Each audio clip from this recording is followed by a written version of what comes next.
किसी लड़के के साथ सबसे अच्छी चीज़ यही हो सकती है कि उसकी एक्स उसे डंप कर दे और फिर उसे नदी के किनारे एक बेबस लड़की बेहोश पड़ी मिले। वो बहुत छोटी सी लग रही थी, जैसे अंधेरे में कोई भूली हुई आवारा बिल्ली हो। उसने अपना एक हाथ आगे बढ़ाया, शायद किसी गाड़ी को रुकवाने के लिए। उसका चेहरा बिल्कुल सफ़ेद पड़ चुका था। Help me. बस ये दो शब्द कहने के लिए उसने अपनी पूरी ताकत लगा दी। फिर उसकी आंखें बंद हो गईं और वो ज़मीन पर गिर पड़ी। मैं भागकर उसके पास गया और नीचे बैठा। मेरी उंगलियां कांप रही थीं। जब मैंने उसकी सांसें चेक की, वो अभी जिंदा थी। पास से देखने पर मुझे वो साफ दिखी। उसका चेहरा बहुत ही मासूम और ओवल शेप का था, लेकिन वो बहुत ही कमज़ोर थी। गिरने की वजह से उसकी ओवरसाइज हुडी का कॉलर खिसक गया था, जिससे उसकी कॉलर बोन और सफ़ेद स्किन नजर आई थी। मेरा दिल जोर से धड़का। हे, क्या तुम ठीक हो? क्या तुम मुझे सुन सकती हो? मैंने उसके गाल को थपथपाया। उसकी स्किन बर्फ की तरह ठंडी और रेशम जैसी मुलायम थी, पर कोई जवाब नहीं मिला। धत, वो सच में बेहोश थी। सोचने का समय नहीं था। मैंने उसे अपनी बाहों में उठाया और सीधे हॉस्पिटल की तरफ भागा। जैसे ही मैं अंदर पहुंचा, नर्सों ने एक बेहोश लड़की को देखा और तुरंत मुझे घेर लिया। क्या हुआ? ये नदी के किनारे मिली, अचानक बेहोश हो गई। ये लड़की बहुत खूबसूरत है। नर्सें उसके मासूम चेहरे को देख रही थीं और आपस में फुसफुसा रही थीं। फिर शक भरी नजरों से मेरी तरफ देखा। जांच के बाद डॉक्टर ने माथे पर बल देते हुए पूछा, तुम्हारा इसके साथ क्या रिश्ता है? मैं एक अजनबी हूं, मैंने तुरंत कहा। डॉक्टर, बस ये बताइए कि ये कितनी गंभीर बात है। गंभीर एनीमिया, जिसकी वजह से कार्डियक एपिसोड हुआ है। इसे तुरंत इमरजेंसी ट्रीटमेंट की जरूरत है। डॉक्टर ने अपनी भौहें सिकोड़ी। उन्होंने मुझे ऊपर से नीचे तक शक से देखा। तुम सच में अजनबी हो? कहीं तुम वो तो नहीं जिसने इसे छोड़ दिया? शहर जाओ और पेपर्स संभालो, हमें डिपॉजिट चाहिए। मैंने अपना फोन निकाला और याद आया कि मेरे अकाउंट में सिर्फ कुछ हजार युआन ही बचे हैं। जब से घर वालों से अनबन हुई है, पैसे आने बंद हो गए हैं। कितने? मैंने खुद को तैयार करते हुए पूछा। 5,000 से शुरू करो। मैंने चिढ़कर जुबान से आवाज निकाली और डूबते मन से अपने कॉन्टैक्ट्स देखने लगा। मैं आखिर किसे फोन करूं? मेरा सबसे अच्छा दोस्त गेब भी मेरी तरह कंगाली में है। मैं किसी को परेशान नहीं करना चाहता था। और संडे को स्टॉक मार्केट भी बंद रहता है। ऑनलाइन लोन्स का तो सवाल ही नहीं उठता। मेरे डैड ने बहुत पहले ही मेरे सारे रास्ते बंद कर दिए थे। मैंने हॉस्पिटल के बेड पर उस मासूम चेहरे को देखा और अपने दांत भींचे। क्या मुझे सच में हाथ पैर जोड़कर घर वापस जाना होगा? मैं कुछ सेकंड्स के लिए हिचकिचाया।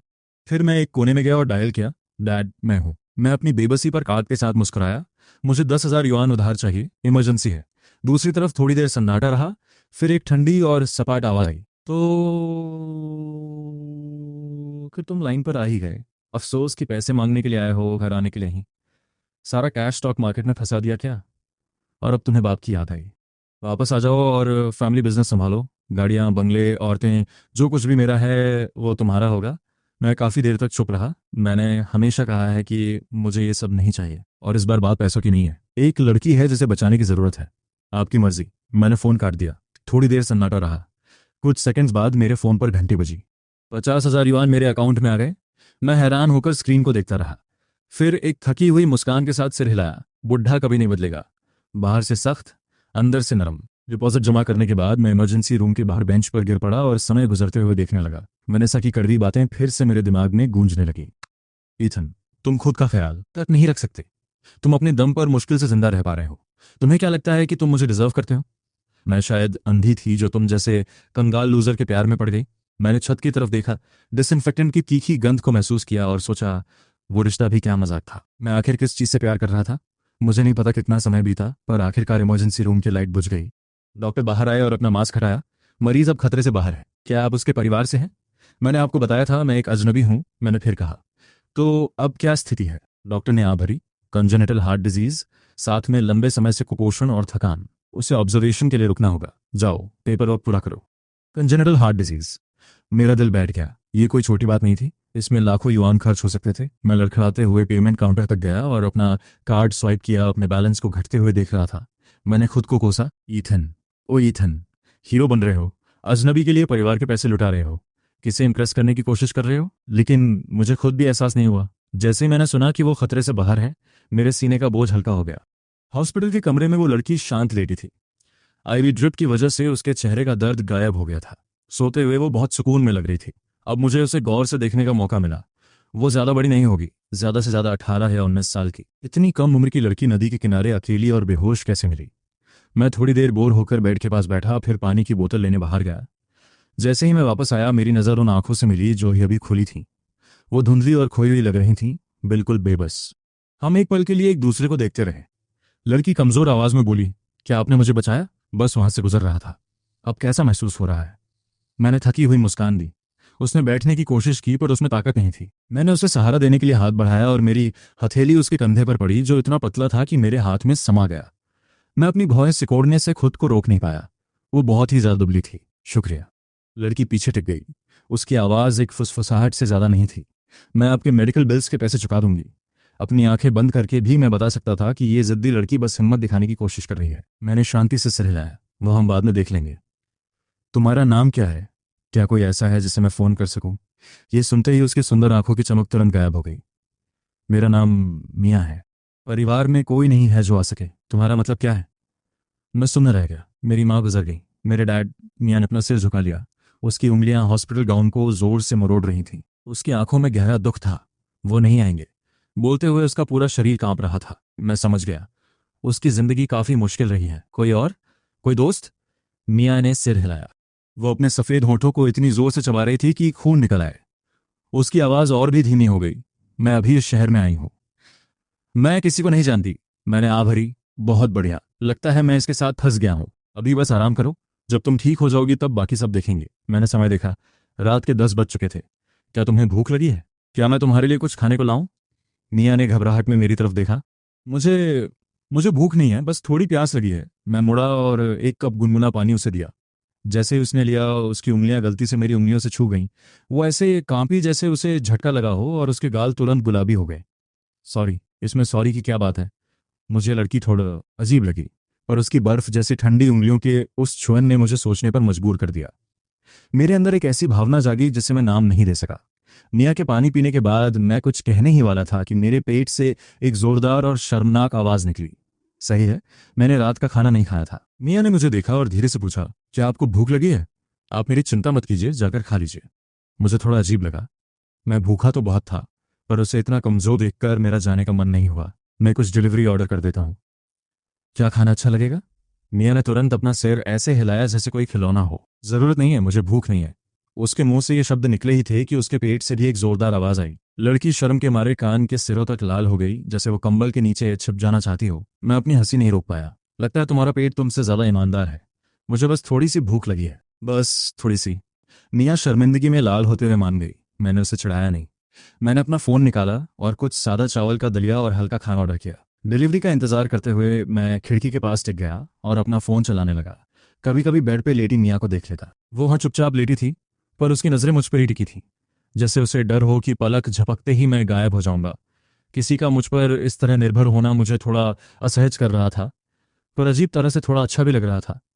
तो ऐसा महसूस होता है। जब खाना आया, मैंने उसके बेड के पास छोटा सा मेज लगाया और दलिया रख दिया। मदद चाहिए? उसकी हालत देखकर मुझे सच में डर लग रहा था कि वो चम्मच भी पकड़ पाएगी या नहीं। उसने अपना सिर हिलाया और सावधानी से चम्मच उठाया, पर उसका हाथ इतना कांप रहा था कि कई कोशिशों के बाद भी वो चम्मच अपने मुंह तक नहीं ले जा पा रही थी। मुझसे अब और देखा नहीं गया। मैं उसके हाथों से बोल और चम्मच ले लिया। मुझे करने दो। मैंने एक चम्मच दलिया उठाया, उसे फूंक मारकर ठंडा किया और उसके होठों के पास ले गया। मियाँ फटी आंखों से मुझे देख रही थी। उसका चेहरा बिल्कुल लाल हो गया था। ये पहली बार था जब किसी लड़के ने उसे खाना खिलाया हो। मुंह खोलो, मैंने उसे देखते हुए कहा। उसने बात मानी और धीरे से अपना मुंह खोला। दलिया के छोटे छोटे घूंट लेने लगी। हर कुछ निवाले के बाद वो चोरी छिपे मुझे देख लेती, घबराई हुई और एहसानमंद। उसका छोटा सा मासूम चेहरा सब कुछ बयां कर रहा था। जब तक मैंने उसे पूरा दलिया खिलाया, मेरा अपना पेट बुरी तरह आवाज कर रहा था। मैंने अपना खाना खोला और जल्दी जल्दी खाने लगा। बीच में ही मैंने अचानक देखा कि मियाँ अपनी बड़ी बड़ी आंखों से मुझे खाते हुए देख रही है। उसके एक्सप्रेशंस ने मुझे चौंका दिया। मेरा हाथ रुक गया। मेरी नजरें बिना इजाजत नीचे चली गईं। हॉस्पिटल बेड पर उसके नंगे पैर दिख रहे थे। उसके पैर की उंगलियां सफेद और कोमल थीं। नहीं नहीं नहीं ईथन, तुम इंसान हो, जानवर नहीं। तुम्हारे कुछ स्टैंडर्ड्स हैं। तुम्हें क्या हो गया है? मैंने मन ही मन खुद को 2 झापड़ मारे, और वो सच में बहुत ही क्यूट थी। क्या तुम्हें थोड़ा और खाना है? मैं कसम खाता हूं कि इसका उसकी क्यूटनेस से कोई लेना देना नहीं था। मैं बस ये सोचकर परेशान था कि उसने पेट भर खाया या नहीं। लड़की ने धीरे से सिर हिलाया। उसकी आवाज बहुत धीमी थी। आप जिस तरह मजे से खा रहे हैं वो देखकर अच्छा लगा। ये सुनकर मेरा खाना गले में ही अटकते अटकते बचा। ये कैसा कॉम्प्लीमेंट था? खाने के बाद एक नर्स मियाँ की दवा बदलने आई। शायद खाने की वजह से उसकी तबीयत थोड़ी बेहतर थी और वो फिर से सो गई। मैं बेड के पास खड़ा होकर खुद से लड़ रहा था, फिर हार मानकर विजिटर्स चेयर पर बैठ गया। मैं इस बेचारी लड़की को हॉस्पिटल में अकेला नहीं छोड़ सकता था। रात गहरी हो गई। कमरे में बस मियाँ की हल्की सांसों की आवाज थी। मैं नीचे शहर की रोशनियों को देख रहा था, मेरे ख्यालों में खो गया था। तभी बेड से एक हल्की सी कराहने की आवाज आई और मैं वापस होश में आया। मैंने देखा नींद में मियाँ की भौहें कसी हुई थीं। लगता है कोई बुरा सपना देख रही थी। बिना सोचे मैंने अपना हाथ बढ़ाया और धीरे से उसके माथे की शिकन को मिटाया। जैसे ही मेरी उंगलियां उसकी स्किन से छुईं, मिया की आंखें खुल गईं। हमारी नजरें मिली। मैंने अपना हाथ ऐसे पीछे खींचा जैसे मेरा हाथ जल गया हो और अजीब तरह से खांसा।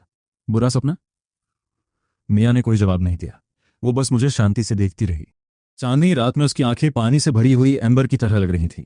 कुछ देर बाद उसकी मधुर आवाज आई, शुक्रिया। सच में ये शब्द सुनकर मैं इतना हैरान हुआ कि मेरा पूरा शरीर अकड़ गया। संभलने कुछ सेकंड्स लगे और मैंने धीरे से सिर हिलाया। कोई बात नहीं, आई एम सॉरी, मैं अभी होश में नहीं थी, मैं आपका नाम पूछना भूल गई।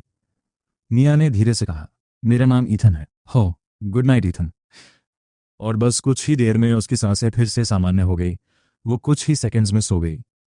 अब मेरी बारी थी। मुझे नींद नहीं आ रही थी। मैंने अपने फ़ोन की स्क्रीन जलाई और देखा कि वेनेसा का एक मैसेज पड़ा था। मैंने उसे पढ़ा भी नहीं, उसे हटाकर डिलीट कर दिया। 3 दिन पलक झपकते ही बीत गए। मैं वार्ड के बाहर बैठा फ़ोन चला रहा था। मैंने गेब से मियाँ के बारे में कुछ पता लगाने को कहा था। जल्दी ही जवाब आना चाहिए।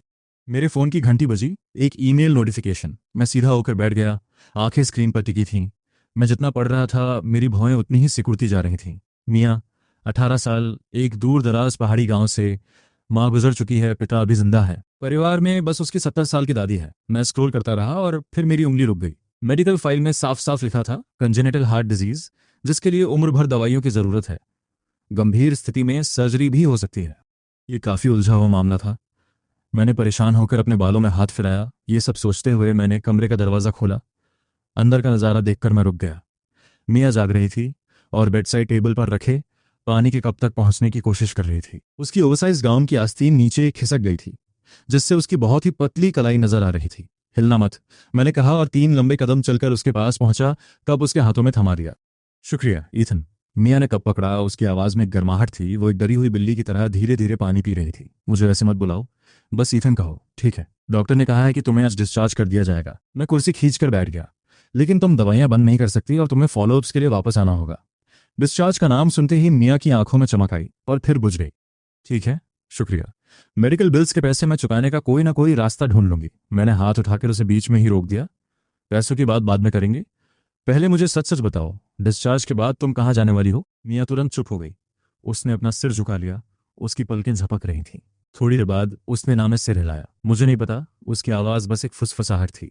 उसे इतना छोटा और खोया हुआ देखकर वो शब्द जो मैं कहने वाला था कि ये लो कुछ कैश और खुद देख लो, मेरे गले में ही फंस गए। वो बहुत बेरहमी होती। मैंने छत की लाइट को देखा और गहरी सांस लेते हुए अपनी उंगलियों को अपने माथे पर दबाया। ठीक है, अभी के लिए मेरे साथ घर चलो। ये शब्द थोड़े रूखेपन से निकले। मैं अपनी झिझक छुपाने की कोशिश कर रहा था। जब तक तुम्हें रहने की जगह नहीं मिल जाती। मियाँ ने झटके से अपना सिर ऊपर उठाया। उसकी आंखें हैरानी से फटी रह गईं। नहीं नहीं, मैं नहीं आ सकती। ये बहुत परेशानी वाली बात होगी। कोई परेशानी नहीं है। मैं खड़ा हुआ। मेरा घर वैसे भी धूल खा रहा है। वैसे भी मैं रुका और उसके चेहरे की तरफ देखा। मैं तुम्हें नदी से निकालकर सड़क पर सोते हुए नहीं देख सकता। पेपर वर्क पूरा होने के बाद मैं मियाँ को लेकर बाहर निकला। बाहर धूप बहुत तेज थी। मियाँ ने अपनी आंखों को बचाने के लिए हाथ ऊपर उठाया। उसका दुबला शरीर उस बड़ी सी हॉस्पिटल गाउन में कांप रहा था। उसके अपने कपड़े बहुत गंदे हो चुके थे। मेरी गाड़ी किनारे पर खड़ी थी। मैंने आगे का दरवाजा खोला, पर मियाँ वहीं खड़ी रह गई। पहले अपनी गंदी गाउन को देखा और फिर गाड़ी की चमकती सीट को। आपकी गाड़ी गंदी हो जाएगी। मियाँ के कान लाल हो गए। उसकी आवाज़ धीमी होती गई। मैं उसे देख रहा था और मुझे समझ नहीं आ रहा था कि हंसू या दुख मनूं। ये वही पुरानी खटारा वोक्सवैगन थी जिसका वेनेसा ने सैकड़ों बार मजाक उड़ाया था। और ये लड़की इसे ऐसे देख रही थी जैसे ये कोई बहुत कीमती चीज हो। ये आखिर किस तरह की लड़की है? पहली बार मैं सच में मियाँ के बारे में और जानना चाहता था। कोई बात नहीं, बैठ जाओ, ज्यादा मत सोचो। वो आखिरकार सीट पर बैठी, बिल्कुल अकड़ कर, जैसे किसी खतरे में हो। मैं गाड़ी के दूसरी तरफ से अंदर आया, सीट बेल्ट बांधी और उसे ऐसे डरे हुए बैठे देख अपनी हंसी नहीं रोक पाया। रिलैक्स। ईथन कहता है कि वो उसे नहीं काटेगा, पर क्या वाकई? नहीं। मियाँ थोड़ा सकपका जाती है और खुद को संभालने की कोशिश करती है, लेकिन उसकी उंगलियां अभी भी अपनी गाउन के किनारे को जोर से पकड़े हुए हैं। ईथन मुस्कुराते हुए अपना सिर हिलाता है और मन ही मन सोच रहा है, कोई इतना मासूम और लाचार कैसे हो सकता है? अच्छा हुआ कि ये मुझे मिल गई, वरना पता नहीं क्या होता। मियाँ उसकी तरफ देखती है और कहती है, आप वाकई बहुत अच्छे हैं। मेरा मतलब है शुक्रिया। मियाँ के पीले पड़ चुके चेहरे पर अचानक एक लाली छा जाती है। वो खुद को मजबूत दिखाने की कोशिश कर रही है, लेकिन उसकी आंखों में आंसू चमक रहे हैं। ईथन घबराकर कहता है, अरे अरे रो मत, मैंने तो कुछ किया भी नहीं। अचानक ईथन के दिल की धड़कनें बिना इजाजत के तेज होने लगती हैं। मियाँ अपनी भावनाओं को रोकते हुए भारी आवाज में कहती है, आपने मेरे लिए बहुत कुछ किया है। मेरी दादी के अलावा आज तक किसी ने मुझसे इतनी अच्छी तरह बात नहीं की। ईथन एक गहरी सांस लेता है और अपनी बेकाबू होती धड़कनों को शांत करने की कोशिश करता है। इसी बीच उन दोनों के बीच एक अजीब सा एहसास, एक तरह की कोमलता हवा में भर जाती है। इंजन स्टार्ट होता है और गाड़ी ट्रैफिक में मिल जाती है। थोड़ी देर गाड़ी चलाने के बाद ईथन को पास वाली सीट पर छाई खामोशी खटकने लगती है। उसे मिया की सांसों तक की आवाज नहीं आ रही। एक रेड लाइट पर वो मुड़कर देखता है। मिया खिड़की से चिपकी हुई है और बाहर भागते शहर को हैरानी से देख रही है। ईथन सन्नाटा तोड़ते हुए पूछता है, क्या पहली बार किसी बड़े शहर में आई हो? मिया होश में आती है और धीरे से सिर हिलाती है। हाँ, मेरे गांव में इतने बड़े रास्ते और इतनी ऊंची इमारतें नहीं हैं। ईथन जब उसके यहाँ आने की वजह पूछता है तो मिया थोड़ा हिचकिचाती है और धीमी आवाज में कहती है, हाँ, मेरा यहाँ एक यूनिवर्सिटी में एडमिशन हुआ है। ईथन को उसकी आवाज में कुछ छुपाने की कोशिश महसूस होती है। उसे वो रूरल रजिस्ट्रेशन डॉक्यूमेंट्स और वो भारी भरकम मेडिकल रिपोर्ट याद आती है, लेकिन वो ज्यादा सवाल नहीं पूछता। हर किसी के अपने सीक्रेट्स होते हैं। गाड़ी एक पुरानी रेजिडेंशियल कॉम्प्लेक्स में रुकती है। ईथन उसे अपने अपार्टमेंट में ले जाता है। ये 2 कमरों का एक साधारण सा घर है, जो ईथन के अकेले रहने की वजह से काफी खाली और ठंडा लगता है। ईथन अलमारी से एक जोड़ी नई मेंस स्लीपर्स निकालता है और फर्श पर रख देता है। वो मिया के लिए थोड़ी बड़ी है, लेकिन अभी के लिए काफी है। मिया जब उन्हें पहनती है तो वो उसके पैरों में नाव जैसी लगती हैं और हर कदम पर आवाज करती हैं। ये नज़ारा थोड़ा मजाकिया है, पर बहुत प्यारा भी। मिया कमरे के बीचों बीच खड़ी होकर हैरानी और डर के साथ इस नई जगह को देख रही है। ईथन दवाइयों का बैग कॉफी टेबल पर पटकते हुए कहता है, तुम दूसरे कमरे में सोगी। बाथरूम वहां है और किचन बाई तरफ। फ्रिज में खाने पीने का सामान है, जो चाहो ले लेना। फिर वो संजीदा होकर दवाइयों के बैग को थपथपाते हुए कहता है, सबसे जरूरी बात, दिन में 3 बार रोजाना वक्त पर दवा लेनी है। अगर मैंने तुम्हें लापरवाही करते पड़ा तो खैर नहीं। मिया तेजी से सिर हिलाती है। उसके गाल किसी डरी हुई ब्लोफिश की तरह फूले हुए हैं। वो हाथ हिलाते हुए वादा करती है, नहीं, मैं बिल्कुल लापरवाही नहीं करूंगी। मैं एक एक बूंद पी जाऊंगी, पक्का। उसकी ये मासूमियत ईथन को मुस्कुराने पर मजबूर कर देती है। वो कहता है, चलो अच्छा है कि तुम्हें अपनी जान की परवाह है। डॉक्टर ने भी कहा है कि खुद पर ज्यादा जोर मत डालना और ज्यादा इमोशंस को हावी मत होने देना। मिया आज्ञाकारी बच्ची की तरह सिर हिलाती है। अचानक कमरे में एक अजीब सी खामोशी छा जाती है। ईथन इस माहौल को हल्का करने के लिए एक हल्की सी खांसी खांसता है और कहता है, खैर, तुम घर देखो और सहज हो जाओ, मुझे कॉल करना है। वो बालकनी में जाकर अपने दोस्त गेब को मैसेज करता है, इमरजेंसी है, औरतों के कपड़ों का एक पूरा सेट ले आओ। सब कुछ अंदर बाहर के कपड़े, हाइट करीब 5 फीट 5 इंचेस, और वो काफी दुबली है। अपनी पत्नी की मदद ले लेना, बस फिट आ जाने चाहिए। इस एक मैसेज से गेब का तुरंत फोन आ जाता है और वो चिल्लाकर पूछता है, क्या बात है ईथन, क्या तुम सीरियस हो? अभी तो वेनेसा ने तुम्हें डंप किया था और इतनी जल्दी नया चक्कर? ईथन फोन को कान से दूर करता है और उसे डांटते हुए कहता है, बकवास बंद करो। वो मुझे सड़क पर मिली थी, हालत बहुत खराब थी, क्या मैं उसे वहीं छोड़ देता? वो उसे संक्षेप में पूरी बात सुनाता है। गेब की आवाज अब थोड़ी गंभीर होती है, ठीक है ठीक है, तुम भी ना बड़े अजीब हो, एड्रेस भेजो, मैं अभी आता हूँ। पर ईथन, वेनेसा जैसी गोल्ड डिगर से दिल तोड़वाने के बाद तुम सीधे घर में एक अप्सरा उठा लाए? ये सब किसी कहानी जैसा लग रहा है। ईथन हंसते हुए जवाब देता है, अपनी ये रोमांस वाली किताबें पढ़ना बंद करो और चुपचाप सामान लाओ। ईथन पीछे मुड़कर देखता है तो मिया अभी भी वहीं एक मूर्ति की तरह खड़ी है और अपनी उन बड़ी चप्पलों को देख रही है। ईथन एक आह भरता है और उसके पास जाकर दवाइयां और पानी का गिलास उसकी तरफ बढ़ाता है। मिया दव लेकर धीरे से गले से नीचे उतारती है। उसकी पतली गर्दन की वो सुडौल लकीर देखकर ईथन का गला सूखने लगता है। वो तुरंत अपनी नजरें हटा लेता है। तभी मिया धीरे से पूछती है, ईथन, क्या मैं शावर ले सकती हूँ? ईथन उसे बाथरूम की तरफ इशारा करता है और बताता है कि वहां नया तौलिया और सामान रखा है। और तभी उसे एक बात का एहसास होता है और वो एकदम से रुक जाता है। मिया के पास बदलने के लिए कपड़े नहीं हैं और जो कपड़े उसने पहने हैं उसके अंदर भी उसने कुछ नहीं पहना है। मिया को भी उसी पल इस बात का एहसास होता है और उसका पूरा चेहरा, यहाँ तक कि उसके कान भी शर्म से लाल हो जाते हैं। ईथन झेपते हुए कहता है, मेरा दोस्त कपड़े ला रहा है, तब तक थोड़ा मैनेज कर लो। कहते ही उसे खुद पे गुस्सा आता है कि उसने कितनी बेवकूफ़ी भरी बात कही है। तभी डोरबेल बजती है और ईथन राहत की सांस लेकर दरवाजे की तरफ भागता है। गेब वहां बड़े से शॉपिंग बैग के साथ खड़ा है और अंदर झांकने की कोशिश कर रहा है। गेब पूछता है, कहाँ है वो? मुझे भी तो देखने दो कि किस परी ने ईथन को पिघला दिया। ईथन उसे कॉलर से पकड़कर अंदर खींचता है और बैग छीन लेता है। गेब जबरदस्ती अंदर झांकता है और उसकी नजर मिया पर पड़ती है, जो दीवार के पीछे से झांक रही है। दोनों की आंखें मिलती हैं और मिया किसी डरी हुई बिल्ली की तरह पीछे छिप जाती है।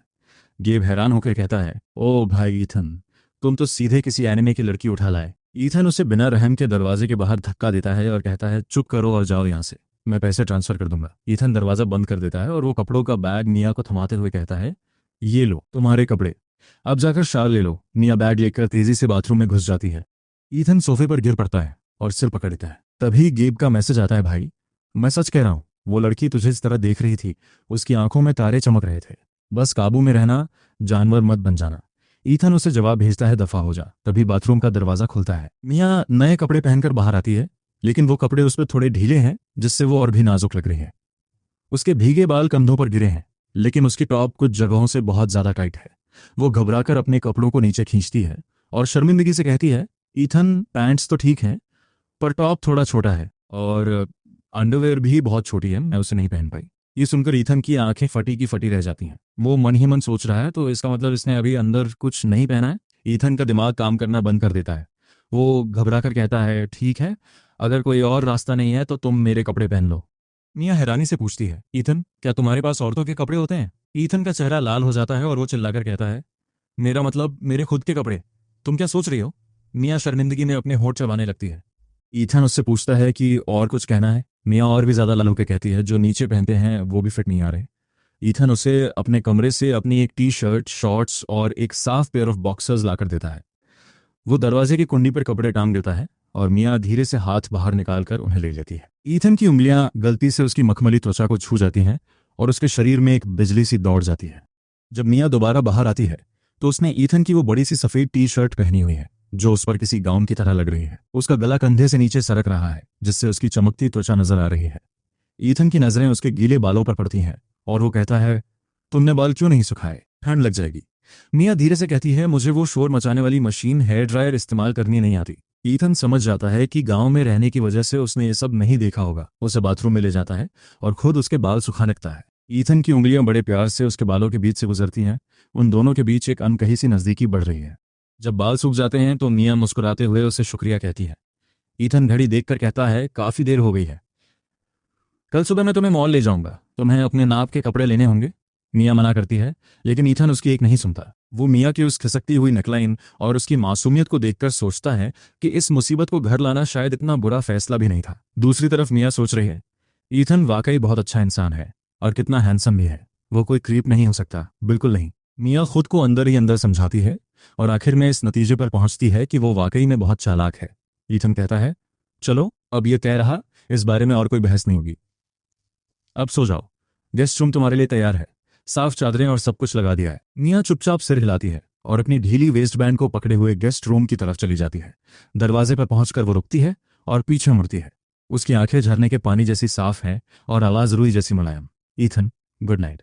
वो दो धीमे शब्द ईथन के ऊपर किसी मखमल की तरह गिरते हैं। उसके सीने में छलछल सी होती है, गुड नाइट। अगली सुबह सूरज की पहली किरण पर्दे के बीच से छनकर सीधा उसके चेहरे पर पड़ती है। वह आधी नींद में उठकर अपनी आदत के मुताबिक फोन उठाता है और टाइम देखता है। 9:30 बज रहे हैं। सालों की ट्रेडिंग वाली मसल मेमोरी जाग जाती है। वह स्टॉक ऐप खोलता है। अगले ही पल उसकी नींद पूरी तरह उड़ जाती है। वो कचरा स्टॉक जिसे उसने महीनों पहले भुला दिया था आज पूरी तरह ग्रीन है और डेली गेम लिमिट पर लॉक हो चुका है। वह बुदबुदाता है, जब किस्मत मेहरबान होती है तो उसे कोई नहीं रोक सकता, और उसकी उंगलियां तेजी से चलती हैं। वह बिना सोचे समझे कैश आउट कर लेता है। एक मंझे हुए ट्रेडर का नियम है, मुनाफा लो और निकलो। वह देखता है कि हजारों युआन उसके अकाउंट में आ गए हैं। उसका मूड एकदम ठीक हो जाता है। ये कोई बहुत बड़ी दौलत नहीं है, पर अभी के लिए काफी है, इतनी कि उस बेसहारा लड़की के लिए अच्छे कपड़े खरीदे जा सकें जिसे वो घर लाया है। वो चप्पलें घसीटते हुए बेडरूम से बाहर आता है। तभी उसकी नाक में एक खुशबू टकराती है। ताजे तले हुए अंडों की महक पूरे घर में फैली हुई है। उसके अपार्टमेंट में खाने की खुशबू कहाँ से आई? वो उस महक का पीछा करता है और देखता है कि किचन में एक छोटी सी जान उसकी तरफ पीट करके खड़ी है, जिसने ईथन की बड़ी सी टी शर्ट पहनी हुई है। उसकी लंबी गोरी टांगे किसी की भी आंखें चौंधिया दें। वो ऊपर वाली कैबिनेट तक पहुंचने के लिए अपनी उंगलियों पर उचक रही है, जिससे उसकी टी शर्ट ऊपर खिंच जाती है और उसकी पतली कमर और सपाट पेट साफ दिखाई देने लगता है। ईथन जोर से खांसता है और अपनी नजरों को दूसरी तरफ मोड़ लेता है। वो खुद को टोकता है, अपनी आंखें काबू में रख ईथन, काबू में। मियाँ चौंक कर पीछे मुड़ती है। उसके हाथ में नूडल्स का पैकेट है। ईथन, तुम जाग गए। वह घबराकर तुरंत अपनी एड़ियों पे वापस आ जाती है। मैं बस तुम्हारे लिए ब्रेकफास्ट बनाना चाहती थी, मुझे पनाह देने के लिए छोटा सा शुक्रिया। ईथन उसके पास जाता है और उसके उस मासूम घबराए हुए चेहरे को देखता है। बर्तन में नूडल्स उबल रहे हैं और बगल में एक सुनहरी जर्दी वाला अंडा रखा है। ईथन पूछता है, ओह, तुम्हें खाना बनाना आता है? मियाँ गाल गुलाबी करते हुए सिर हिलाती है। घर पर मैं रोज खाना बनाती थी। ईथन के दिमाग में उसकी फाइल की बातें घूमने लगती हैं। जुआरी बाप, माँ का साथ बचपन में ही छूट जाना। उसके सीने में एक दर्द सा उठता है। वह और कुछ नहीं पूछता, बस उबलते हुए बर्तन को देखता है और कहता है, सच में इसकी महक बहुत अच्छी है। लगता है तुम्हें पता है कि तुम क्या कर रहे हो। तारीफ सुनकर मियाँ की आंखें ऐसे चमक उठती हैं जैसे किसी बच्चे को कैंडी मिल गई हो। उसके चेहरे पर एक प्यारी सी मुस्कान आ जाती है। बस अभी तैयार हो जाएगा ईथन, तुम जाकर हाथ मुंह धो लो। खिड़की से आती धूप उसके चेहरे पर पड़ रही है। उसकी पलकें तितली के पंखों की तरफ फड़फड़ा रही हैं। उस मासूम मुस्कान को देखकर ईथन को अचानक एहसास होता है कि ये सुबह कुछ खास है, सिर्फ खाने की वजह से नहीं बल्कि इसलिए क्योंकि इस घर में आखिरकार किसी दूसरे इंसान की गर्माहट महसूस हो रही है। वह सोचता है कि शायद घर को घर जैसा लगने के लिए किसी साथ की जरूरत होती है, और जब वो ठीक हो जाएगी, जब वो बड़ी होगी और इस बड़ी दुनिया में अपने पैर जमा लेगी, तो ये नन्ही चिड़िया आखिरकार उड़ जाएगी। ईथन, तुम वहां खड़े खड़े क्या सोच रहे हो? उसकी उलझी हुई आवाज ईथन को ख्यालों से बाहर लाती है। कुछ नहीं, जल्दी खाओ इससे पहले कि नूडल्स गल जाए। मिया कहती है, ईथन मैं तो खा ही रही हूँ, तुम भी खाकर देखो कैसा बना है। वाकई बहुत अच्छा है। ईथन उसे ये नहीं बताता कि ये पहली बार है जब किसी लड़की ने उसके लिए ब्रेकफास्ट बनाया है। वैसे तुम इस शहर में पढ़ाई करने आई थी, है ना? लगता है अब स्कूल का वक्त हो गया है। स्कूल का नाम सुनते ही मिया के चेहरे पर घबराहट और अनिश्चितता साफ दिखने लगती है। उसकी उंगलियां अपनी ड्रेस को कसकर पकड़ लेती हैं। मैं नहीं जाना चाहती, ऐसा मत कहो। ईथन अपना सबसे गंभीर चेहरा और सख्त लहजा अख्तियार करता है। तुम जिस उम्र में हो तुम्हें स्कूल में ही होना चाहिए, इसके अलावा तुम और करोगे भी क्या? मिया धीरे से पलटवार करती है, पर ईथन तुम्हारी उम्र के लोगों के पास अब तक कोई जॉब नहीं होनी चाहिए क्या? बच्चों को बड़ों की बातों में नहीं पड़ना चाहिए। मैं बच्ची नहीं हूँ, मैं एक एडल्ट हूँ। बात मत बदलो, सीधा सवाल है, क्या तुम स्कूल जाना चाहती हो या नहीं? हाँ या ना? अगर तुम जाना चाहती हो तो हम चलेंगे। मिया उसे हैरानी से देखती है। वो ईथन की आंखों में वो यकीन तलाश रही है। फिर वो अपने होंठ काटती है और धीरे से सिर हिला देती है। उसके अंदर जैसे कोई दीवार ढह जाती है।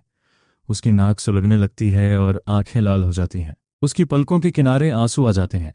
क्या स्कूल वाकई ऐसी जगह है जहां कोई अपनी मर्जी से जा सकता है? आज से पहले उसे किसी ने ये नहीं कहा था। उसके माँ बाप ने हमेशा यही कहा कि वो पैसों की बर्बाद है और उसके जैसी लड़की के लिए पढ़ाई का कोई मतलब नहीं है। उसकी आवाज़ भर्रा जाती है, थे क्या एक लड़की के लिए वाकई पढ़ाई मायने रखती है? ईथन उसकी आंखों में जमा होती नमी को देख लेता है। उसे पता ही नहीं चला कि कब उसकी वो बड़ी आंखें आंसुओं से भर गईं। बिल्कुल मायने रखती है। तुम अपने लिए स्कूल जाती हो, शिक्षा पर हर इंसान का हक है। ईथन थोड़ा परेशान हो जाता है।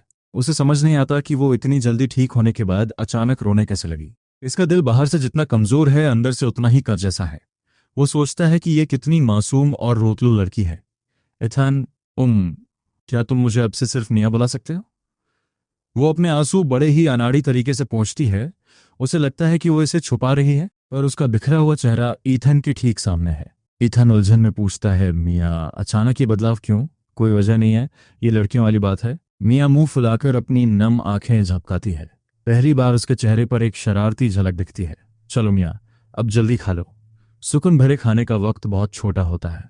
देखते ही देखते ईथन आखिरी अंडा मजे से खाते हुए सिर हिलाता है। बुरा नहीं है, ये लड़की वाकई अच्छा खाना बना लेती है। वो मेज के दूसरी तरफ उसे छोटे छोटे घूंटों में नूडल्स खाते हुए देखता है और उसकी टी शर्ट फिर से कंधे से सरक जाती है, जिससे उसकी गोरी गर्दन का हिस्सा साफ दिखता है। ब्रेकफास्ट के बाद मैं तुम्हें शॉपिंग पर ले जा रहा हूँ। ये सुनते ही मिया के हाथ रुक जाते हैं। उसके चेहरे से साफ लग रहा है कि वो मना करना चाहती है, पर ईथन का अंदाज आखिरी फैसला सुनाने जैसा है। मैंने मार्केट से अभी कुछ पैसे कमाए हैं, तुम्हें तैयार करने के लिए ये सही वक्त है। तुम हमेशा मेरे कपड़े पहनकर नहीं घूम सकती। हालांकि उसने अभी अपने पापा के पैसे लौटाए हैं और हाथ थोड़ा तंग है, पर उसे उम्मीद है कि उसके कंटेंट की कमाई जल्द ही आ जाएगी। इतना तो वो संभाल सकता है, और ज्यादा जरूरत पड़ी तो वो थोड़े और स्टॉक्स बेच देगा। सच में? क्या ये ठीक रहेगा? मिया की आंखों में एक चमक सी आती है।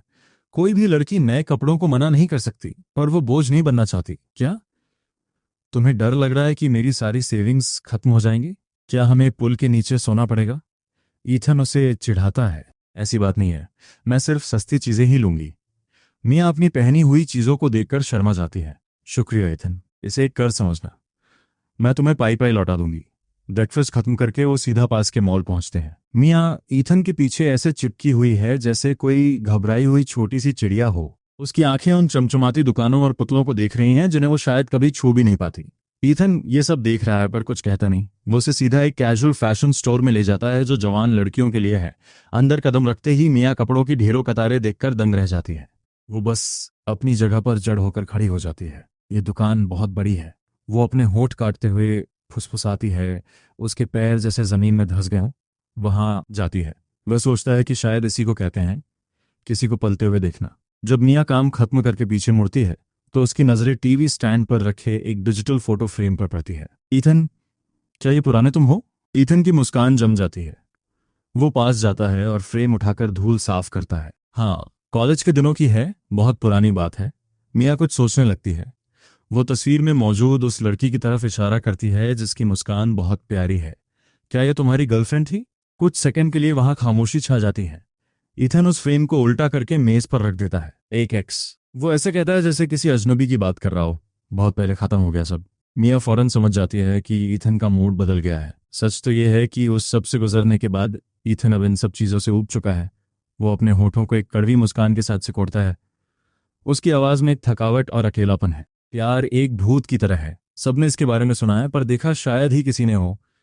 ये हमेशा साथ निभाने वाली बातें सब बकवास हैं। अकेले रहना ही बेहतर है। मेरा इन सब से भरोसा उठ चुका है। वह खिड़की के बाहर देखता है। उसका चेहरा पत्थर जैसा सख्त है, जैसे उसने अपने दिल के दरवाजे हमेशा के लिए बंद कर लिए हों। मिया उसे गौर से देखती है। वो उसके इस सख्त बर्ताव के पीछे छिपे अकेलेपन और टूटे हुए दिल को साफ महसूस कर पा रही है।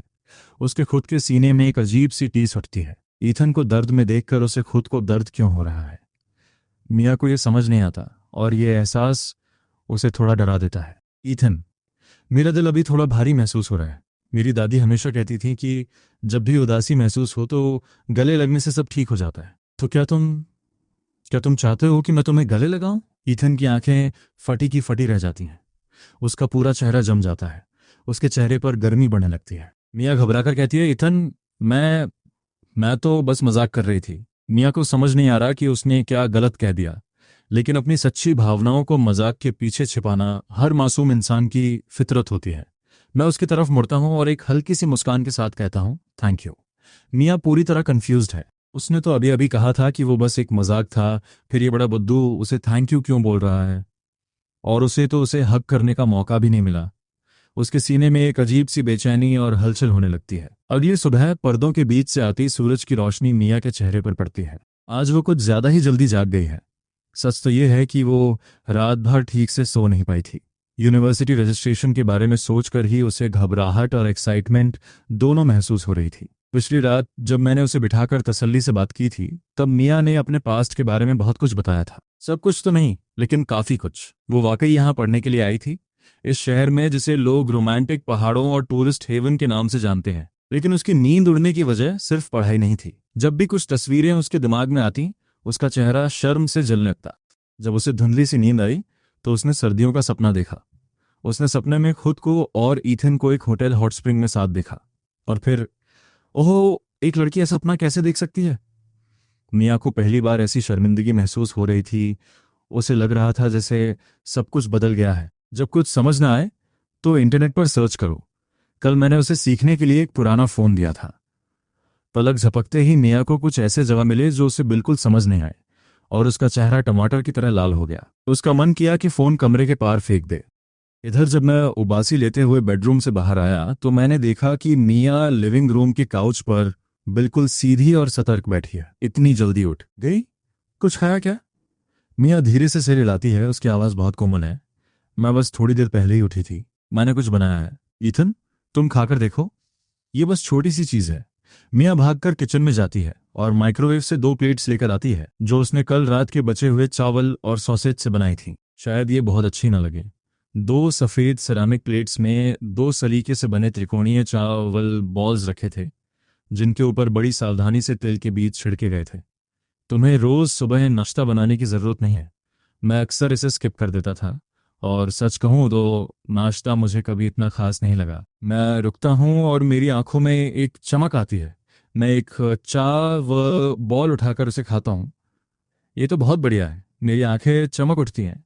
मैं उसे 2-3 बाइट्स में खत्म करता हूँ और दूसरे की तरफ हाथ बढ़ाता हूँ। वाकई बहुत अच्छा है, सच में। ये चावल बॉल्स कुछ बहुत फैंसी नहीं थे, पर मुझे समझ नहीं आ रहा था कि ये मुझे इतने स्वादिष्ट क्यों लग रहे हैं। तुम इसे बनाने के लिए कितने बजे उठी थी? मिया अपना सिर झुका लेती है। उसकी उंगलियां घबराहट में एक दूसरे में उलझी हैं और उसके कान के सिरे गुलाबी हो रहे हैं। बस थोड़ा जल्दी। सच तो यह है कि वो बहुत पहले उठ गई थी और काफी बार फेल होने के बाद उसने आखिरकार ऐसे चावल बॉल्स बनाए थे जो दिखने में ठीक लगे। मैं उसके चेहरे की उन मासूम भावों को देखता हूं जो तारीफ सुनना चाहते हैं लेकिन पूछने में शर्मा रहे हैं। मेरे अंदर कुछ पिघल सा जाता है। मुझे सच पता है, पर मैं कुछ कहता नहीं। मैं हाथ बढ़ाकर उसके बालों को बिगाड़ देता हूँ। Thanks little dummy. मैं डमी नहीं हूँ, मैं मिया हूँ। स्मार्ट मिया। ओह, तुम ये किसी दिन साबित जरूर कर दोगी। मियाँ अपनी गाल फुला लेती है और बुदबुदाती है, लेकिन उसकी मुस्कान रुकने का नाम नहीं ले रही। नाश्ते के बाद मैं गाड़ी की चाबियां उठाता हूँ। चलो, मैं तुम्हें स्कूल छोड़ देता हूँ। मियाँ की आंखें चमक उठती हैं। ईथन, तुम खुद मुझे ले जाओगे? मैं मजाक में मुस्कुराता हूँ। क्यों, तुम्हें मेरे साथ नहीं जाना? नहीं, मुझे अच्छा लगेगा। मैं बस तुम्हें परेशान नहीं करना चाहती थी। मुझ पर तुम्हारा उधार रहा, धीरे धीरे चुका देना। मैं हंसता हूँ। मियाँ धीरे से कहती है, ठीक है, तो ये सब एक कर्ज है। मियाँ की भावनाएं एकदम उलझ जाती हैं। वो सब कुछ वापस करना चाहती है, सच में। लेकिन अगर वो कभी पैसे चुका भी दे तो जो वो महसूस कर रही है उसे कैसे चुकाएगी? अचानक मियाँ के दिमाग में एक शब्द आता है, खुद को उसे सौंप देना। ये ख्याल आते ही उसका चेहरा लाल हो जाता है। वो अपने होंठ काटती है और सिर झुकाकर अपनी शर्ट का कोना पकड़ लेती है। मैं उसकी तरफ देखता हूँ। थोड़ी नर्वस हो? मियाँ सिर हिलाती है। लेकिन उसे स्कूल की वजह से घबराहट नहीं हो रही, बल्कि ईथन की वजह से हो रही है। कॉलेज असल में कैसा होता है? उसकी आंखों में जिज्ञासा और कंफ्यूजन है। वही पुरानी क्लासेस, खाना और सोना। हाई स्कूल से ज्यादा अलग नहीं है। बस यहाँ कोई रोज तुम्हारे पीछे नहीं पड़ेगा। मैं स्टीयरिंग व्हील पर उंगली मारता हूँ। तुमने इकोनॉमिक्स चुनी है ना? वर्कलोड ठीक ठाक है, तुम्हारी सेहत के लिए भी अच्छा है। मियाँ हैरान होकर पूछती है, तुम्हें मेरा मेजर कैसे पता? मैं एक पल रुकता हूँ और बिना पलक झपकाए झूठ बोल देता हूँ, तुमने कल रात बताया था। भूल गई क्या? मियाँ कंफ्यूजन में पलकें झपकाती है। उसे याद ही नहीं कि उसने ऐसा कुछ कहा था। मैं मुस्कुराता हूँ। उधर यूनिवर्सिटी पहुंचकर मैं कहता हूँ, वहां पहुंचकर अपना इंट्रोडक्शन दे देना। अब तुम्हें नए दोस्त बनाने चाहिए। मैं आगे कहता हूँ, अभी के लिए वही पुराना फ़ोन इस्तेमाल करो, रोज़ के कामों के लिए ठीक है। मैं जल्द ही तुम्हारे लिए एक अच्छा स्टडी सेटअप ले आऊँगा। मैं उन पैसों के बारे में सोचता हूँ जो मैं वेनेसा को भेजा करता था। अगर मैंने वो सारे पैसे बचाए होते तो मैं एक हाई एंड गेमिंग सेटअप और कई शानदार डिनर का इंतजाम कर सकता था। एक एक पैसा बर्बाद हो गया। मियाँ सिर हिलाती है, लेकिन फिर उसे एहसास होता है कि मैंने क्या कहा। वो घबराकर हाथ हिलाती है। नहीं नहीं, तुम मुझ पर और खर्च नहीं कर सकते। मैं मुस्कुराकर सिर हिलाता हूँ। जब मैं अपने पास रखा था तब मैं एक एक पैसा नहीं गिन रहा था। मैंने तुम्हें कुछ लिविंग एक्सपेंसेस भेज दिए हैं, बस उसे इस्तेमाल कर लेना।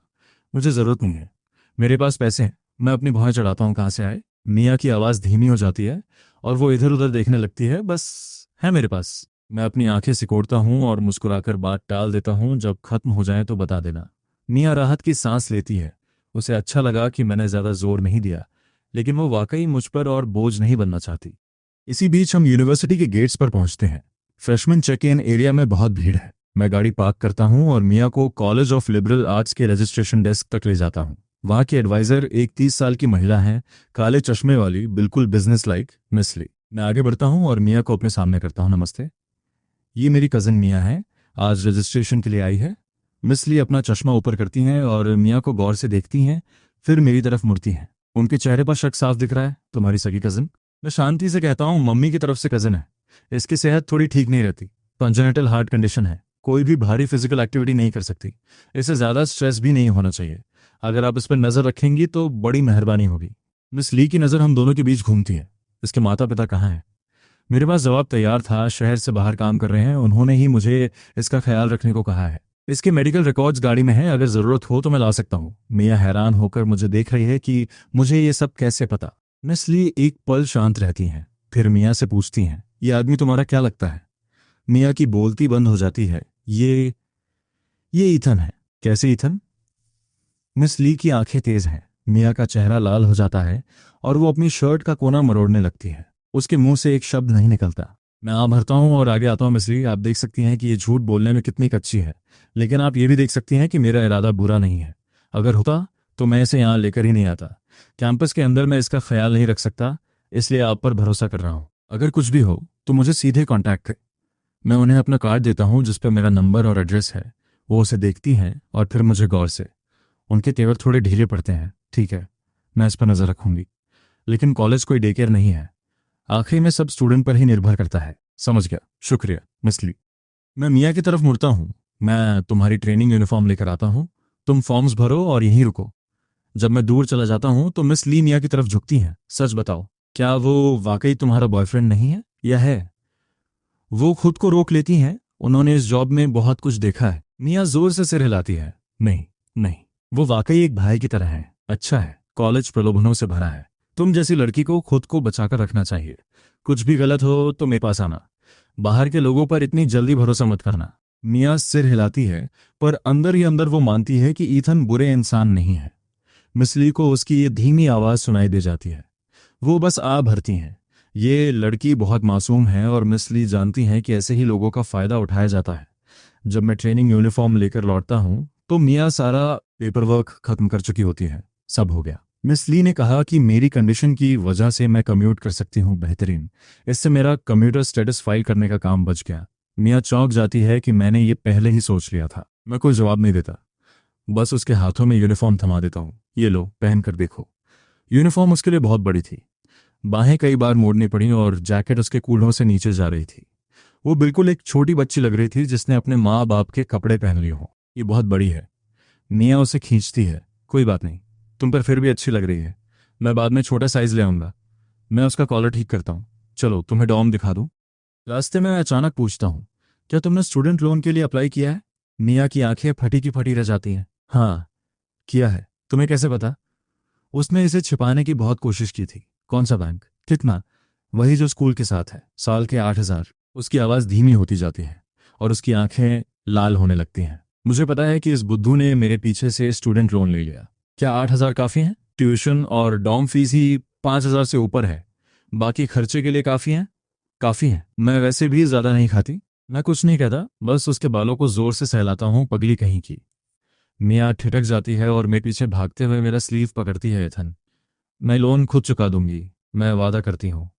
उसकी आंखों में आंसू हैं। वो मुझे और परेशान नहीं करना चाहती। मैं उसकी बात का जवाब दिए मैं उसे पूरा कैंपस दिखाता हूँ। वो कैफेटेरिया है, उधर लाइब्रेरी है और ये कन्वीनियंस स्टोर है। हम डॉम पहुँचते हैं। मैं उसे बैकपैक थमाता हूँ। मैं यहीं रुकूंगा। लड़कों का ऊपर जाना मना है। ये तुम्हारा रूम नंबर और चाबी है। रूममेट्स के साथ अच्छे से रहना, पर हर बात शेयर मत करना। फोन चालू रखना। और हाँ, शाम को मुझे लेने आना। क्यों? तो क्या तुम यहाँ रहने वाली हो? 6 लोग, कोई इसी नहीं। क्या तुम्हारा दिल ये झेल पाएगा? मैं झेल सकती हूँ। रहने भी दो। तुमने पहले कभी इतने लोगों के साथ रहा है? एक खामोश पल के बाद वो सिर झुका लेती है। तो बस बात खत्म। डॉक्टर के ऑर्डर्स हैं। तुम्हारे दिल के लिए कोई स्ट्रेस नहीं। अब जाओ, अपना कमरा देख लो। मैं यहीं इंतजार कर रहा हूँ। मियाँ के दिल में कुछ मीठा और खट्टा सा महसूस होता है। वो मुड़ती है और अंदर जाने से पहले पीछे मुड़कर देखती है। मैं वहीं खड़ा हाथ हिला रहा हूँ। मैं यूनिफॉर्म बदलने के लिए मुड़ने ही वाला था कि तभी कोई चीज़ आकर मेरे सीने से टकराती है।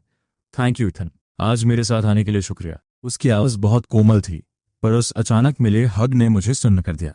जब वो अंदर चली गई तब मुझे होश आया कि इस लड़की ने मुझे अभी अभी गले लगाया है। मियाँ भागते हुए सीढ़ियाँ चढ़ती है और मैं पास के एक कैफ़े में बैठकर अपना फ़ोन चेक करता हूँ। फैन ग्रुप चैट मैसेजेस से भरा पड़ा है।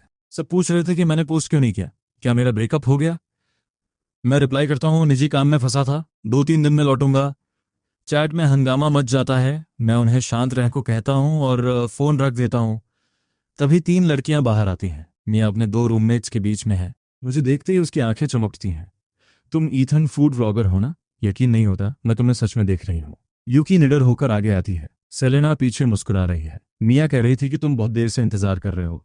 मैं मिया को देखता हूँ जो शर्म से जमीन में गड़ जाना चाहती है। इसका ख्याल रखने के लिए शुक्रिया। मैं तुम दोनों के भरोसे इसे छोड़ रहा हूँ। ओह, सिर्फ मिया? कितना प्यारा नाम है। क्या हम भी इसे यही कह सकते हैं? मैं तो तुम दोनों की जोड़ी को सपोर्ट कर रही हूँ। शादी में जरूर बुलाना। यूकी और सेलेना हंसने लगती हैं। मुझे फर्क नहीं पड़ता, पर मिया का चेहरा बिल्कुल लाल हो चुका है। सब कुछ ठीक है? मिया अपनी धीमी आवाज में सिर हिलाती है। ईथन, क्या अब हम चलें? उसकी आंखों में एक अजीब सी बेताबी है जिसे ईथन तुरंत समझ जाता है। वो लोग वहां से निकलने लगते हैं। ईथन कहता है, चलो फिर कभी डिनर मेरी तरफ से। मिया एक छोटे साए की तरह उसके पीछे पीछे गेट तक आती है और फिर एक गहरी सांस लेती है। ईथन पूछता है, तुम्हारे रूममेट्स कैसे हैं? वो बहुत अच्छे हैं, काफी वार्म। मिया धीरे से कहती है, वो बस यही पूछ रहे थे कि तुम मेरे क्या लगते हो। ईथन उसकी तरफ देखता है, तो तुमने क्या कहा? मिया अपनी नजरें झुकाकर फुसफुसाती है, मैंने कहा कि तुम मेरे भाई जैसे हो। क्या तुमने यही नहीं कहा था? उसकी आवाज में एक झिझक है। ईथन सोचता है, अच्छा जवाब है। वो उसके सिर पे हाथ रखने वाला होता है, पर तभी खुद को रोक लेता है। ये कुछ ज्यादा ही क्लोज जाएगा। ईथन अपना हाथ पीछे खींचकर अपनी नाक रगड़ने लगता है। माहौल थोड़ा ऑकवर्ड हो गया है। ठीक तभी उसका फोन बजता है। गेब का कॉल है। नॉर्थ साइड में एक नया प्रीमियम सी फूड बफे खुला है। मैं पैसे दे दूंगा, बस तू आ जा। तू आजकल कर क्या रहा है? कोई पोस्ट नहीं डाल रहा। तेरे हार्डकोर फैंस मेरा फोन फाड़ रहे हैं। स्पीकर ऑन है और मिया एक एक लफ्ज सुन रही है। मिया धीरे से कहती है, ईथन, क्या मैं तुम्हारे काम के बीच में आ रही हूँ? ईथन अपना सिर हिलाता है, बिल्कुल नहीं, मुझे वैसे भी एक ब्रेक की जरूरत थी। मैं बहुत ज्यादा पोस्ट कर रहा था, ऑडियंस को भी थोड़ा सांस लेने की जगह चाहिए। लेकिन मिया अपना सिर झुकाए अपनी आस्तीन मरोड़ रही है। बस सब तुम्हारे बारे में पूछ रहे हैं। उसे इतना मासूम और गिल्टी देखकर ईथन का दिल पिघल जाता है और वो उसके बाल सहला देता है। जैसे ही ईथन का हाथ उसे छूता है, मिया एकदम ठिठक जाती है। वो अपने होंठ दबाती है, पर उसकी आंखों में एक दबी हुई खुशी चमक रही है। वो सोच रही है, उसने सबके सामने मेरे बाल सहलाए, क्या मैं पागल हो रही हूं? ईथन कहता है, सब ठीक है, पर अगर तुम्हें वाकई बुरा लग रहा है तो चलो मेरी शूट में मदद करो। मिया उसे बिल्कुल ब्लैंक होकर देखती है। तुम्हारी शूट में मदद? उधर गेब अब भी चिल्ला रहा है, यो ई आ रहा है या नहीं? मैं पैसे दे रहा हूं भाई, सच में नहीं आ रहा। ईथन जवाब देता है अगली बार और फोन काट देता है। वो कार के पास पहुंचते हैं। ईथन पैसेंजर डोर खोलता है। वो देखता है कि मिया अंदर बैठकर सीट बेल्ट लगा लेती है और फिर खुद अपनी साइड जाकर बैठता है। बाहर की दुनिया खिड़की से तेजी से गुजर रही है और मिया खामोशी से उसे देख रही है। फिर वो बहुत धीरे से कहती है, ईथन, मैं कभी तुम पर बोझ नहीं बनूंगी। वो ये बात शीशे से कह रही है, जैसे उसे लगे कि ईथन सुन नहीं पाएगा। पर ईथन एक एक लफ्ज सुन लेता है। वो रुकता है और उसकी तरफ मुड़ता है। वो अब भी बाहर देख रही है। ढलते सूरज की रोशनी उसके चेहरे को और भी मासूम बना रही है, पर उस मासूमियत के पीछे एक टूटन है। उसकी आंखें फिर से लाल हो रही हैं और वो अपने होंठ काटकर खुद को संभाल रही है। ईथन नरमी से पूछता है, तुमने ऐसा क्यों कहा? तुम्हें ऐसा क्यों लगता है कि तुम एक बर्डन हो? वो गाड़ी धीरे करता है। मिया नीची आवाज में कहती है, क्योंकि मेरी वजह से तुम्हारा काम रुक रहा है। तुम्हारी ऑडियंस पूछ रही है और मैं बस तुम्हारे पैसे खर्च करवा रही हूँ। ईथन पल भर के लिए चुप हो जाता है। फिर वो इंडिकेटर देता है, गाड़ी किनारे लगाता है और पूरी तरह उसकी तरफ मुड़ जाता है। मेरी तरफ देखो। वो हिचकिचाती है, फिर सीधे उसकी आंखों में देखती है। ईथन एक एक लफ्ज पर जोर देते हुए कहता है, पहली बात, खुद को बोझ कहना बंद करो। मैंने इतने भी पैसे खर्च नहीं किए हैं। दूसरी बात, मेरा काम मेरा बिजनेस है, तुम्हें उसकी फिक्र करने की जरूरत नहीं है। वो थोड़ा रुकता है और उसकी आवाज नरम हो जाती है। और जो कुछ भी मैंने किया वो किसी के दबाव में नहीं किया, मैं खुद करना चाहता था, समझी तुम? मिया की आंखें थोड़ी फैल जाती हैं और उसकी पलकें कांपने लगती हैं। उसकी आंखों में आंसू भरने लगते हैं। वो अपना मुंह खोलती है पर कुछ कह नहीं पाती, बस सिर हिला देती है। ईथन उसे देखकर एक हल्की हंसी के साथ सिर हिलाता है। पगली, कोई इतना बेखबर कैसे हो सकता है? फिर ईथन सोचता है कि कैसे वेनेसा ने उसे बेवकूफ बनाया था और उसकी हंसी थोड़ी कड़वी हो जाती है। दो पागल, हम दोनों में से किसी के पास बोलने की जगह नहीं है। दो पागल, ये जोड़ी शायद जम जाए। नहीं ईथन, रुक जा। वो ख्याल झटक देता है और एक्सेलरेटर दबाता है। सूरज की रोशनी मिया के चेहरे पर पड़ रही है। ईथन रियर व्यू मिरर की तरफ हाथ बढ़ाता है और गलती से उसकी पलकों को छू लेता है। उस रोशनी में वो सुनहरी दिख रही है। उसकी स्किन बर्फ जैसी सफेद है। वो इतनी खूबसूरत लग रही है कि उसे खुद भी अंदाजा नहीं है। ईथन के मुंह से अचानक निकल जाता है, ब्यूटिफुल। मिया उलझन में पूछती है, क्या सनसेट? ईथन कहता है, मेरा मतलब तुम थी। ये कहते ही मिया का चेहरा आसमान की तरह लाल हो जाता है। प्रीमियम सीफूड बफे के अंदर ईथन अपना कैमरा पकड़ता है और सजे हुए साशीमी का एक शॉट लेता है। यहाँ का लॉबस्टर वाकई लाजवाब है, एकदम फ्रेश। ईथन अपनी कमेंट्री एकदम स्मूथ और प्रोफेशनल रखता है, पर उसकी नज़र सामने बैठी मिया पे है, जो अपनी चॉपस्टिक्स पकड़े उस खाने के ढेर को देखकर खो गई है। ये सब तुम्हारे लिए ही है। ईथन देखता है कि वो पगली रोने वाली है। वो सच में भावुक हो रही है। ईथन रिकॉर्डिंग बंद करता है और मुस्कुराते हुए उसकी तरफ झुकता है। क्या हुआ? समझ नहीं आ रहा कहाँ से शुरू करें। मिया का चेहरा तुरंत लाल हो जाता है और वो अपनी उंगलियां मोड़ने लगती है। वो फुसफुसाती है, मैंने पहले कभी ये सब नहीं खाया। उसका सिर झुका है और उसकी गर्दन पर हल्का सा गुलाबीपन है। उसकी हुडी का कॉलर थोड़ा सरक गया है, जिससे उसकी कॉलर बोन नजर आ रही है। उसे इतना घबराया हुआ देखकर एथम के दिल में कुछ अजीब सा महसूस होता है। वो एक श्रिम्प उठाता है, उसे साफ करता है, सॉस में डुबोता है और उसकी प्लेट में रख देता है। इसे ट्राई करो। मिया ऊपर देखती है, उसकी आंखें चमक रही हैं। वो धीरे से कहती है, थैंक यू ईथन, और उसे अपने मुंह तक ले जाती है। अगले ही पल उसकी आंखें ऐसे चमकती हैं जैसे उसने सितारे देखे हों। ये बहुत अच्छा है। उसकी आंखों में खुशी साफ दिख रही है। फिर उसे एहसास होता है और वो अपने गुलाबी गालों को छुपाने के लिए मुंह पर हाथ रख लेती है। ईथन मुस्कुराते हुए सिर हिलाता है और फिर से रिकॉर्डिंग शुरू कर देता है। कैमरा पर ईथन एकदम सहज, मजेदार और नेचुरल है। उस ईथन से बिल्कुल अलग जिसे दुनिया जानती है। मिया वो श्रिम्प खाती है और बीच बीच में उसे देखती रहती है। वो सोचती है, काम करते वक्त ये वाकई कुछ और ही बन जाते हैं। फिर उसे यूकी की बात याद आती है। मिया, तुम्हारा ये बंदा काफी मशहूर लोकल फूड व्लॉगर है। वो अक्सर अपनी गर्लफ्रेंड को कैमरा पर लाता था। वो बात सोचकर मिया के दिल में एक अजीब सी हलचल होती है। उसे ईथन को कैमरा के सामने इतनी आसानी से बात करते देख जलन और उलझन महसूस होती है। वो अपने होंठ काटती है।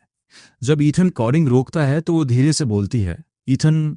ईथन उसकी तरफ देखता है। वो हिचकिचा रही है और उसके गाल लाल है। ईथन, क्या तुम मुझे भी फिल्म कर सकते हो? ये बोलते ही उसका मन करता है कि वो कहीं गायब हो जाए। उसके कान शर्म से लाल हो रहे हैं। उसे अपनी बात पर तुरंत पछतावा होता है, पर अब देर हो चुकी है। उसका दिल जोरों से धड़क रहा है। उसे लग रहा है कि उसने अपनी हद पार कर दी है। ईथन चौंक जाता है। तुम्हें कैमरा के सामने आने का शौक कब से हो गया? बस मेरा मन है। मिया बात पूरी नहीं कर पाती। उसे ये तो कह नहीं सकती कि उसने उसकी एक्स के बारे में सुना है। ईथन उसे परेशान और प्यारा देखकर सब समझाता है। लड़की में मुकाबले की भावना भी है। ईथन उसे थोड़ा छेड़ने की सोचता है। कैमरा पर आना बुरा आइडिया नहीं है, पर तुम्हें नेचुरल रहना होगा। ऐसे नहीं जैसे अभी सिर झुकाए बैठी हो। ईथन की बात पूरी होने से पहले ही मिया अपना सिर ऊपर उठाती है और एकदम सीधी बैठ जाती है। मैं कर सकती हूँ। वो इतनी अचानक हिलती है कि उसका कोहनी जूस के ग्लास से टकराने वाली होती है। ईथन वक्त पर ग्लास पकड़ लेता है, पर उसकी हंसी नहीं रुक रही। ये पगली वाकई कमाल है। आराम से, कोई जल्दी नहीं है। तभी रास्ते से एक जानी पहचानी आवाज आती है। ये क्या चक्कर है? तूने कहा तू नहीं आ रहा, और यहाँ तू लड़की के साथ बैठा है। ईथन पीछे मुड़ता है। गेब वहाँ खड़ा है। उसका मुंह खुला का खुला रह गया है। वो ईथन और मिया को ऐसे देख रहा है जैसे उसे अपनी आंखों पर यकीन न हो। गेब अपना सीना पकड़ता है जैसे उसे बहुत बड़ा धोखा मिला हो। ज्यादा भोला मत बन। तूने मुझे सिर्फ इसलिए बुलाया था क्योंकि तेरी गर्लफ्रेंड ने मना कर दिया था, और तूने ये भी कहा था कि तू कंगाल है। पर यहाँ सी फूड बफे के पैसे हैं और मेरे लिए नहीं। मेरे बाप का रेस्टोरेंट नहीं है ये। अगर तू यहाँ खा सकता है तो मैं भी। मेरे इनवाइट बना करके सीधे यहाँ लड़की के साथ आ गया। तुझे अंदाजा है मुझे कैसा लग रहा है? गेब ऐसे बड़बड़ा रहा है जैसे ईथन ने उसकी पीठ में छुरा घोंप दिया हो। फिर उसकी नजर बदलती है और वो मिया को देखकर मुस्कुराता है। हे मिया, तुम्हें फिर से देखकर अच्छा लगा। मिया थोड़ा शर्माते हुए कहती है, हाय। गेब कहता है, घबराओ मत, मैं ईथन की तरह ही एक शरीफ इंसान हूँ। गेब मुस्कुरा रहा है, पर जब वो ईथन की गुस्से वाली नजर देखता है तो तुरंत अपनी नाक रगड़कर नजरें फेर लेता है। गेब का चेहरा अचानक उतर जाता है। हाँ, मेरी गर्लफ्रेंड आजकल बहुत परेशान कर रही है। हमेशा काम में फंसी रहती है, कहीं आती जाती नहीं। वो थोड़ा और बड़बड़ाता है और फिर कुछ याद आने पर गंभीर हो जाता है। हे, मिया को याद दिला देना रात को अकेले बाहर ना निकले।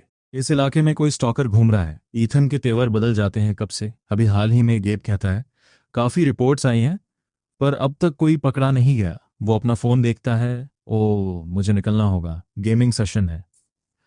वो ईथन के चेहरे के भाव देखकर लगभग हंस पड़ता है। पकड़ लिया। एक जरा सा इशारा और तूने अपनी असलियत दिखा दी। पर मजाक के नीचे गेब वाकई खुश है। वो अपनों के लिए अच्छा चाहता है। वनेसा कभी ईथन के लिए सही नहीं थी, पर मिया, ये एक परफेक्ट मैच है। ईथन फिक्र में डूब जाता है। स्टॉकर वाली बात सीरियस है। अब से मुझे मिया को रोज खुद पिक और ड्रॉप करना होगा। पर फिर उसे गेब की वो जाते वक्त वाली मुस्कान याद आती है और उसे एहसास होता है कि उस लड़के ने उसे टेस्ट किया था और वो सीधा उसके जाल में फंस गया। खाना खत्म करने के बाद ईथन कुछ और कटवे क्लिप्स लेता है और फिर मिया के साथ बाहर निकलता है। बाहर सड़क रोशनी से नहाई हुई है और ठंडी हवा चल रही है। मिया धीरे से कहती है, ईथन, वो सी फूड बहुत महंगा था। क्या अगली बार हम किसी सस्ती जगह नहीं जा सकते? ईथन अपनी भौहें उठाता है। क्या तुम्हें पसंद नहीं आया? नहीं नहीं। मिया तेजी से सिर हिलाती है। वो बहुत अच्छा था, पर इतने पैसे बर्बाद करना। ईथन उसके बाल सहलाता है। पगली, वो काम का हिस्सा था, कंपनी के खर्चे में निकल जाएगा। सच तो यह है कि ऐसा कुछ नहीं था। वो बस उसे गिल्टी महसूस नहीं होने देना चाहता था। मिया आधा अधूरा समझकर उसकी बात मान लेती है। ईथन एक चाय की दुकान की तरफ इशारा करता है। चलो, वहां बाय एक गेट एक का ऑफर चल रहा है। नई दुकान है, पर मुझे प्यास लगी है।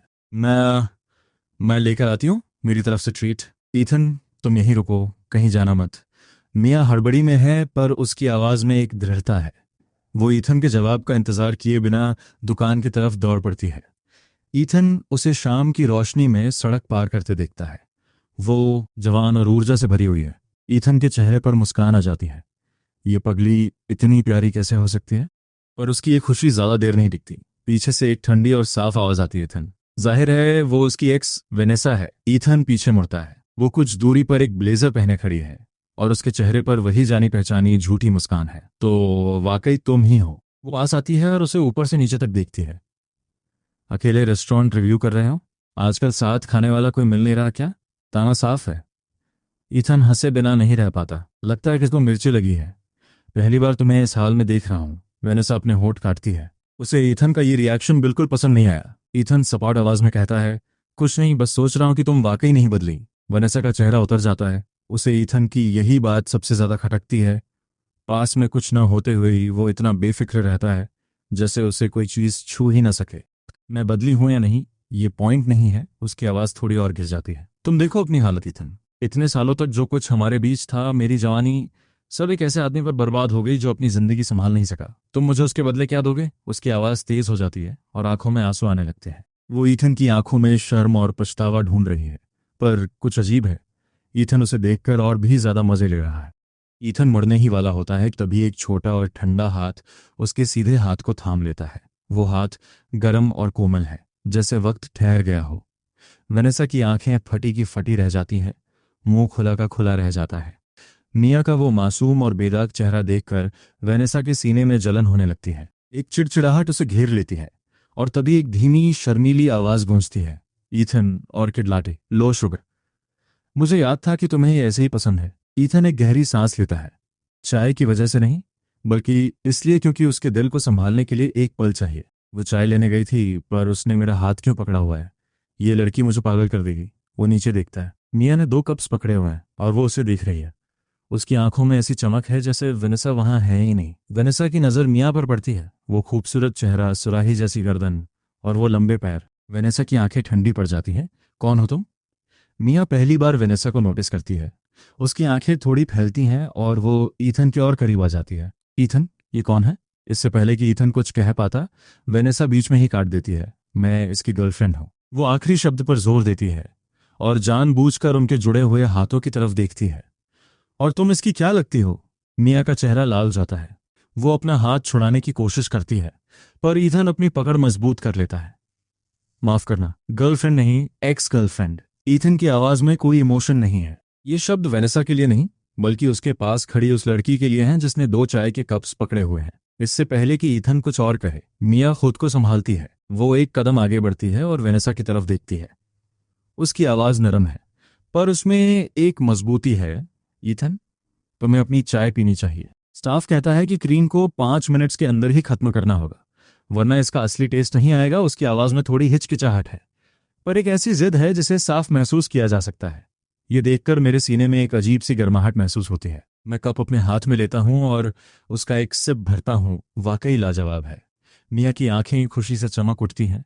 इस पल हमारे बीच जैसे कुछ अनजान सा महसूस हो रहा है, एक ऐसी खामोश लहर जिसने जैसे बाकी पूरी दुनिया को ही भुला दिया हो। उधर वनेसा वहीं खड़ी। शुरू करने से पहले आज का पहला टारगेट सेट करते हैं। इस वीडियो पर 2K लाइक्स का एम।